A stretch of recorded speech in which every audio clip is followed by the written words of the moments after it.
ಸಾಮಾಜಿಕ ಜಾಲತಾಣದ ನನ್ನೆಲ್ಲ ಗೆಳೆಯರಿಗೆ ನಮಸ್ಕಾರಗಳು. ನಮ್ಮ ಆನಂದಪುರಂ ಹೋಬಳಿ ಶಿವಮೊಗ್ಗ ಜಿಲ್ಲೆಯ ಸಾಗರ ತಾಲೂಕಿನ ಒಂದು ಪ್ರಮುಖ ಹೋಬಳಿ ಕೇಂದ್ರ. ಆದರೆ ಶತಮಾನಗಳಿಂದ ಇಲ್ಲಿ ಆನೆಗಳ ಸಂಚಾರ ಇರಲಿಲ್ಲ.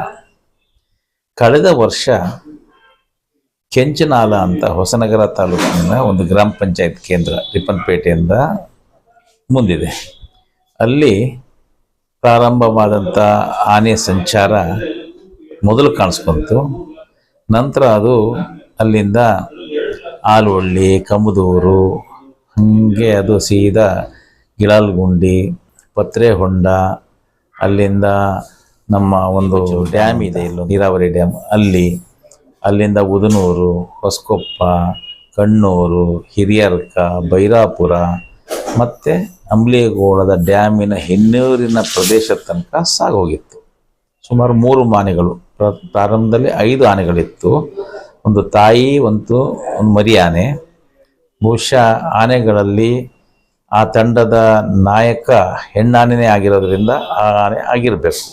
ನಂತರ ವಾಪಸ್ ಹೋಗಬೇಕಾದ್ರೆ ಒಮ್ಮೆ ವಾಪಸ್ ಹೋಗುವಂಥ ಪ್ರಯತ್ನದಲ್ಲಿ ಆ ಮರಿ ಆನೆ ಹೆಣ್ಣಾನೆ ಮುಂದೆ ಹೋಗಿದೆ. ನಂತರದಲ್ಲಿ 3 ಆನೆ, ಒಂದು ಪ್ರಾಯಕ್ಕೆ ಬಂದ ದೊಡ್ಡ ಮರಿ ಮತ್ತು 2 ಗಂಡಾನೆಗಳು, ಅವುಗಳು ಇಲ್ಲೇ ಉಳಿದು ಬಿಡ್ತು.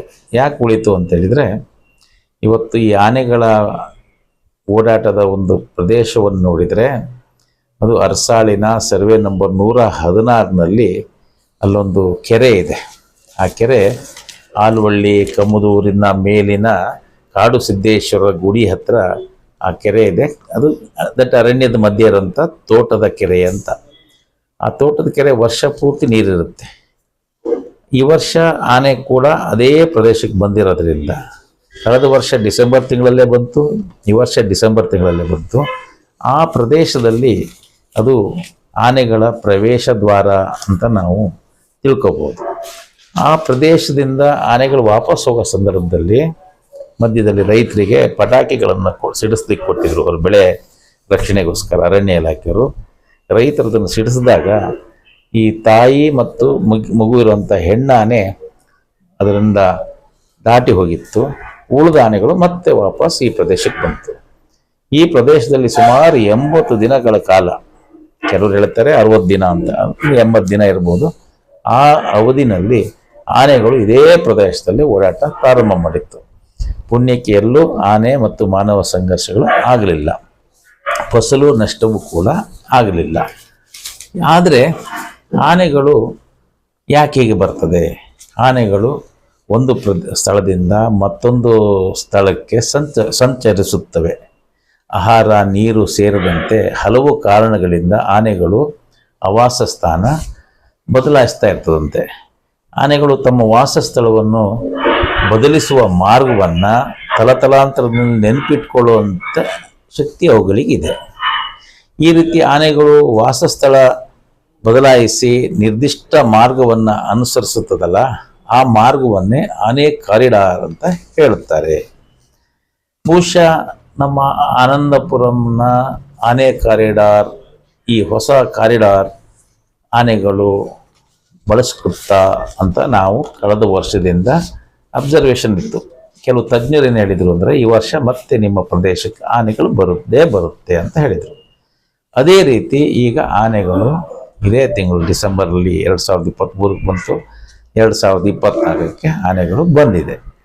2010ರಲ್ಲಿ ಕೊನೆಯ ಬಾರಿಗೆ ಆನೆ ಕಾರಿಡಾರ್ ಸಮೀಕ್ಷೆಯನ್ನು ನಡೆಸಿತ್ತು ಸಂಬಂಧಪಟ್ಟ ಇಲಾಖೆಗಳು.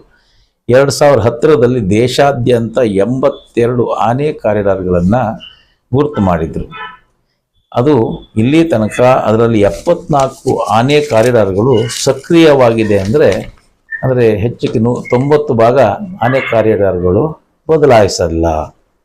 ಆನೆಗಳು ದೇಶದಾದ್ಯಂತ ನೆಲೆ ವಿಸ್ತರಿಸ್ತಾ ಇದೆ ಮತ್ತು ಅರಣ್ಯದಿಂದ ಕೃಷಿ ಪ್ರದೇಶಗಳತ್ತ ಸಾಗ್ತಾ ಇದೆ. ಉದಾಹರಣೆಗೆ ಛತ್ತೀಸ್ಗಢ ರಾಜ್ಯದಲ್ಲಿ ಶತಮಾನಗಳಿಂದ ಆನೆಗಳಿರಲಿಲ್ಲ. ಈಗ ಅಲ್ಲಿ ಮಾನವ ಮತ್ತು ಆನೆ ಸಂಘರ್ಷಗಳು ನಡೀತಾ ಇದೆ. ನಮ್ಮ ಅನಂತಪುರ ಭಾಗದಲ್ಲೂ ಕಳೆದ 100 ವರ್ಷದಿಂದ ಆನೆಯ ಸಂಚಾರ ಇಲ್ದಿರುವಂಥ ಈ ಪ್ರದೇಶದಲ್ಲಿ ಕಳೆದ ವರ್ಷದಿಂದ ಈ ಆನೆಗಳು ಸಂಚಾರ ಪ್ರಾರಂಭವಾಗಿದೆ. ಇದು ಮುಂದೆ ಅದು ಕಾಯಮ್ಮಾಗಿ ಆ ಕಾರಿಡಾರನ್ನು ಉಳಿಸ್ಕೊಳ್ಳುತ್ತೋ ಅಥವಾ ಉಳಿಸ್ಕೊಳ್ಳಲ್ಲ ಅನ್ನೋದನ್ನು ನಾವು ಅದು ನೋಡಬೇಕಾಗತ್ತೆ. ಆದರೆ ಏನು ಈ ಆನೆ ಕಾರಿಡಾರ್ ಪ್ರದೇಶ ಇದೆಯಲ್ಲ, ಇದು ಅರಣ್ಯ ಪ್ರದೇಶ ಆಗಿದೆ. ಅರಣ್ಯ ಪ್ರದೇಶದ ಅಂಚಿನಲ್ಲಿ ಜನವಸತಿ ಕೇಂದ್ರ ಮತ್ತು ಕೃಷಿ ಜಮೀನುಗಳಿದೆ. ಆದರೆ ಇದು ಆನೆಗಳಿಗೆ ಸಂಚಾರಕ್ಕೆ ಮಾತ್ರ ಯಾವುದೇ ರೀತಿಯ ತೊಂದರೆ ಇಲ್ಲದೆ ಇರೋದ್ರಿಂದ ಅಲ್ಲಿನ ಏನು ನಮ್ಮ ಇಲ್ಲಿ ಕಮದೂರ್ ಹತ್ರ ಏನು ತೋಟದ ಕೆರೆ ಇದೆ, ಆ ಕೆರೆ ಬಿಟ್ಟರೆ ಅಲ್ಲಿಂದ ಕೊಲ್ಲಿಬಚ್ಚಲು ನೀರಾವರಿ ಡ್ಯಾಮ್ ಇದೆ. ಕೊಲ್ಲಿಬಚ್ಚಲು ನೀರಾವರಿ ಡ್ಯಾಮ್ ಬಿಟ್ಟರೆ ಅಂಬ್ಲಿಗೋಳ ನೀರಾವರಿ ಡ್ಯಾಮ್ ಇದೆ. ಇದು ನೀರಿನ ಮೂಲ ಆಗಿರೋದ್ರಿಂದ ಆನೆಗಳು ಇದನ್ನು ಮುಂದುವರಿಸ್ಕೊಂಡು ಅದು ಇದು ಕಾಯಂ ಆನೆ ಕಾರಿಡಾರ್ ಆಗಬಹುದು ಅನ್ನುವಂಥದ್ದು ತಜ್ಞರ ಒಂದು ಅವರು ಅಂದಾಜು ಮಾಡಿದ್ದಾರೆ. ಇನ್ನು ಆನೆ ಯಾವ ರಾಜ್ಯದಲ್ಲಿ ಜಾಸ್ತಿ ಇದೆ ಅಂತ ಹೇಳಿದರೆ, ಆನೆ ಗಣತಿ 2017ರಲ್ಲಿ ನಡೆದಾಗ ಕರ್ನಾಟಕದಲ್ಲಿ ಅತಿ ಹೆಚ್ಚು ಆನೆಗಳನ್ನು ಹೊಂದಿದೆ. ಅದು ಎಷ್ಟು ಗೊತ್ತಾ ನಿಮಗೆ? 6049 ಆನೆಗಳು ಕರ್ನಾಟಕ ರಾಜ್ಯದಲ್ಲಿ ಇದೆ. ನಂತರದ ಸ್ಥಾನ ಎಲ್ಲಿಗೆ ಹೋಗುತ್ತೆ ಅಂದರೆ ಅಸ್ಸಾಮಿಗೆ ಹೋಗುತ್ತೆ. ಅಲ್ಲಿ 5719 ಆನೆಗಳಿದೆ. ಇನ್ನು 3ನೇ ಸ್ಥಾನ ಕೇರಳ ರಾಜ್ಯಕ್ಕೆ, ಅಲ್ಲಿ 3054 ಆನೆಗಳಿದೆ. ಈ ರೀತಿ ಆನೆಗಳ ಕಾರಿಡಾರ್ಗೆ ಹೆಚ್ಚಳಕ್ಕೆ ಕಾರಣಗಳು, ಆನೆಗಳು ತಮ್ಮ ವ್ಯಾಪ್ತಿಯನ್ನು ವಿಸ್ತರಿಸಿಕೊಂಡ್ರೆ ಆ ಪ್ರದೇಶದಲ್ಲಿ ಹೊಸ ಆನೆ ಕಾರಿಡಾರ್ಗಳು ಉಂಟಾಗುತ್ತೆ ಅಂತ.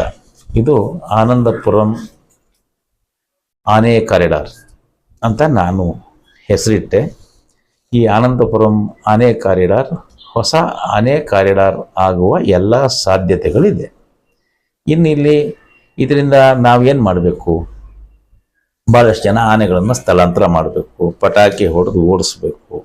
ಖಂಡಿತ ಇದ್ಯಾವುದೂ ಅಲ್ಲ.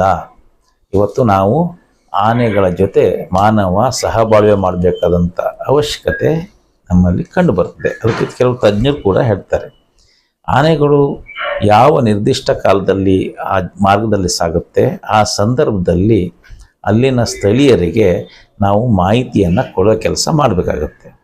ಇದರಿಂದ ಏನಾಗುತ್ತೆ ಅಂತ ಹೇಳಿದರೆ, ನಾವು ಸಾಮಾನ್ಯವಾಗಿ ಆನೆಗಳು ಬೆಳಗಿನ ಜಾವ 4ರಿಂದ 10 ಗಂಟೆ, ಸಂಜೆ 4-5 ಗಂಟೆಯಿಂದ 8 ಗಂಟೆ ಈ ಸಂದರ್ಭದಲ್ಲಿ ಆನೆಗಳು ಸಂಚಾರ ಮಾಡುತ್ತೆ. ಆ ಸಮಯದಲ್ಲಿ ನಾವು ಆ ಪ್ರದೇಶದವರು ಬಹಳ ಹುಷಾರಾಗಿ ಆನೆಗಳ ವಿಚಾರದಲ್ಲಿ ಗಮನ ಇಟ್ಟರೆ ನಾವು ಸಂಘರ್ಷಗಳನ್ನು ತಪ್ಪಿಸ್ಕೋಬೋದು. ಇನ್ನು ಕೆಲವು ಸಂದರ್ಭದಲ್ಲಿ ಕಾಡಿನ ಅಂಚಿನಲ್ಲೇ ಒಂದು ರಸ್ತೆ ಇರುತ್ತೆ, ಅದನ್ನು ನಾವು ಬಳಸ್ತಾ ಇರ್ತೀವಿ, ಆನೆನೂ ಬಳಸ್ತಾ ಇರುತ್ತೆ.